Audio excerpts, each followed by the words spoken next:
कहते कबीर कबीर कबीरा, कहते कबीर कबीर। अनेक भक्त यह सोचते हैं कि वे परमात्मा के द्वार के निकट नहीं हैं, बहुत दूर हैं। तो भला परमात्मा तक वे कैसे पहुंच पाएंगे? भक्तों का हृदय तीर्थ यात्रा करने के लिए मचलता रहता है, तड़फड़ाता रहता है कि वह उन स्थानों पर जाएं जहां पर भगवान कभी ठहरे थे, रहे थे। उन स्थानों पर, अपने आराध्य के स्थानों पर जाना चाहता है। और जो लोग नहीं जा पाते वे यह सोच सोच कर दुखी होते रहते हैं कि देखो, हम तो परमात्मा से कितनी दूर हैं। हम तो अपने इष्ट देव के उस तीर्थ स्थान पर जा ही नहीं पा रहे हैं। अब सभी के लिए सभी स्थानों पर जाना तो संभव नहीं हो सकता ना। तब क्या हुआ?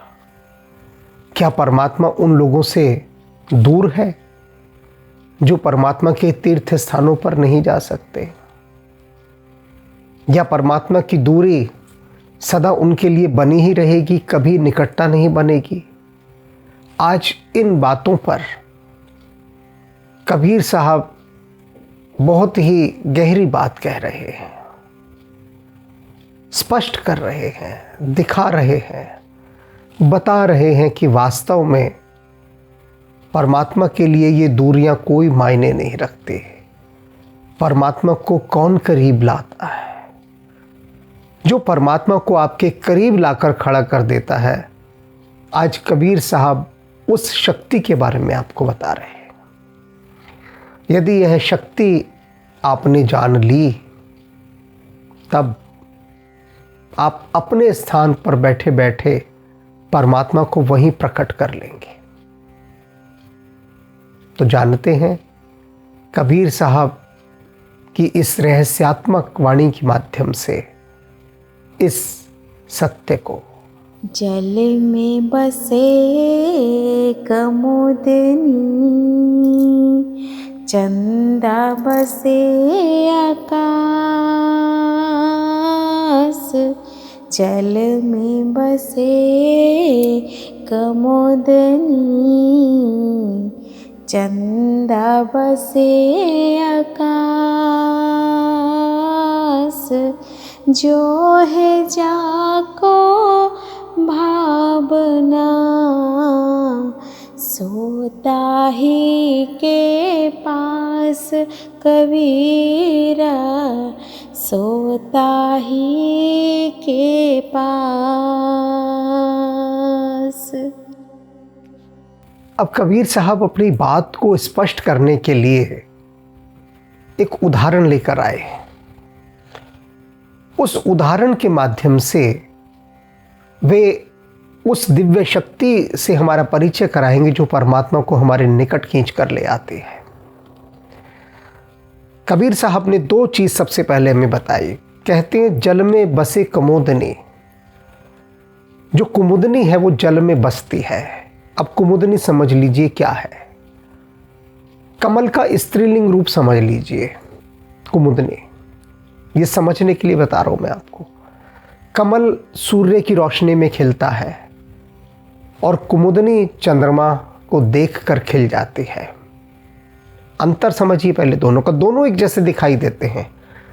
कमल और कमलनी समझ लीजिए आप। कुमुदनी, कमल के जो पत्ते होते हैं और उसका जो फूल है वो जल से ऊपर उठा होता है।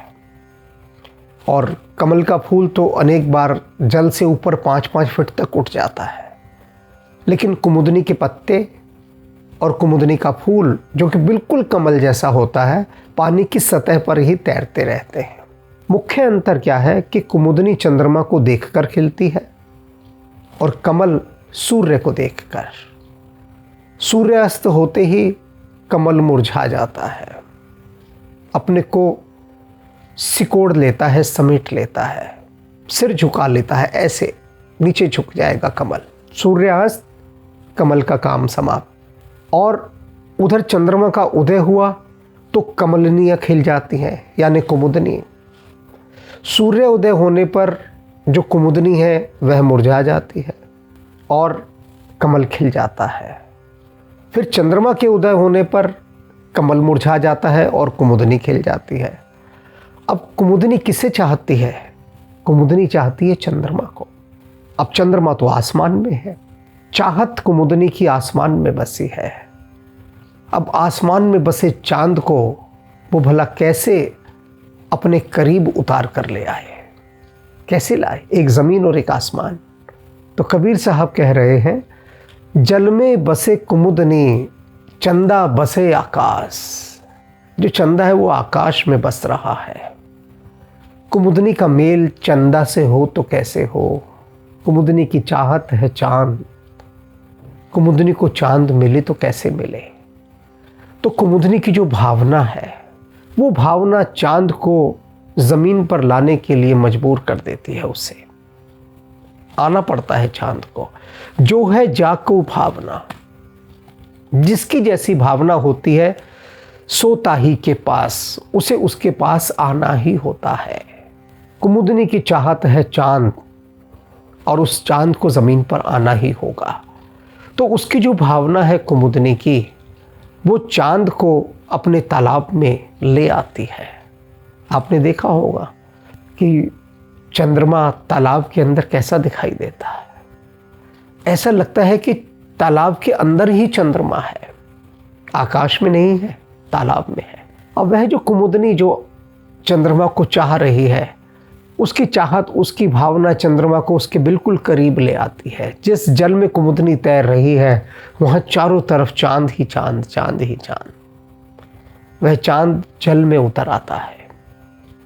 अर्थात कि यदि हमारी भावना प्रबल है और हम परमात्मा से चाहे भौतिक रूप से कितने भी दूर हैं, लेकिन परमात्मा स्वयं वहाँ पर प्रकट हो जाएंगे। हमारी भावना उनको वहाँ पर प्रकट होने के लिए विवश कर देगी। एक अन्य उदाहरण के माध्यम से बताता हूँ। शबरी से सुंदर उदाहरण कोई है नहीं। शबरी को समझ लीजिए कुमुदनी, और राम तो चंद्रमा है ही, रामचंद्र जी। अब ये शबरी रूपी कुमुदनी कब से प्रतीक्षा में है कि राम आए, कहीं नहीं जा रही है। ध्यान दीजिएगा, शबरी अपने स्थान पर बैठी है। ना कोई संदेशा राम के लिए भेजा, ना कोई ढोल ढिंडोरा पीटा कि जाओ रे लोगों, जरा जा के राम तक खबर पहुंचाओ कि यहाँ पर बैठी है एक शबरी राम की बाट में, अरे कोई तो जाओ। किसी मेघदूत को नहीं बुलाया उसने, किसी को नहीं, किसी रामदूत को नहीं। राम तक कोई खबर नहीं, कोई संदेशा नहीं, शांत बैठी है। तो क्या है? जो है जाकी भावना, सोता ही के पास। अब उसकी भावना क्या है कि राम मेरे द्वार पधारे। इतनी घनीभूत भावना, इतनी सघन भावना, इतनी परिष्कृत भावना, इतनी उच्च भावना। और उस भावना ने, उसकी उस भावना ने राम के पगों को शबरी की कुटिया तक जाने के लिए विवश कर दिया। देख रहे हैं, ऐसी प्रतीक्षा, मौन प्रतीक्षा, खामोशियों की सदाएं सुन रहे। शबरी की खामोशियों की सदाएं राम के हृदय में गूंज रही थी।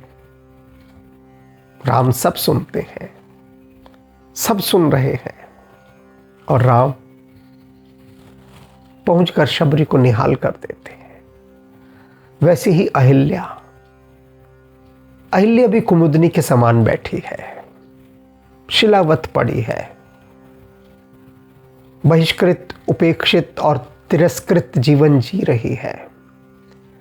किसी के माध्यम से कोई संदेशा राम तक नहीं पहुंचता, लेकिन भीतर अहिर्निश राम को ही पुकार रही है। और राम सबकी मौन पुकार सुनते हैं। बोले कि चाहे ना सुने,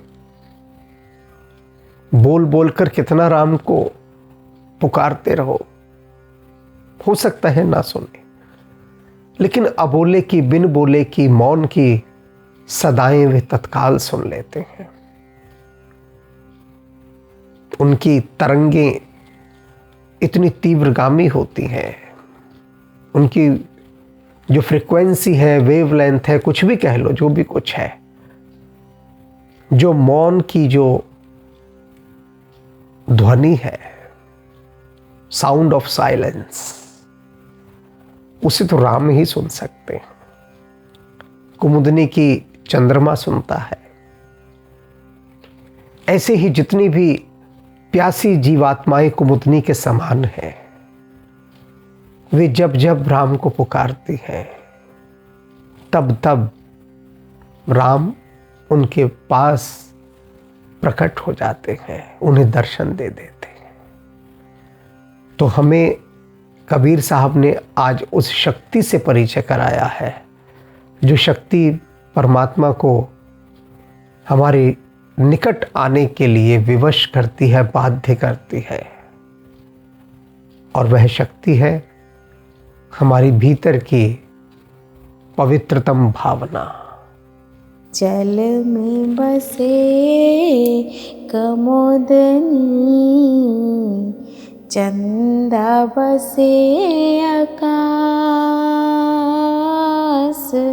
जो है जाको भावना, सोता ही के पास कबीरा, सोता ही के पास।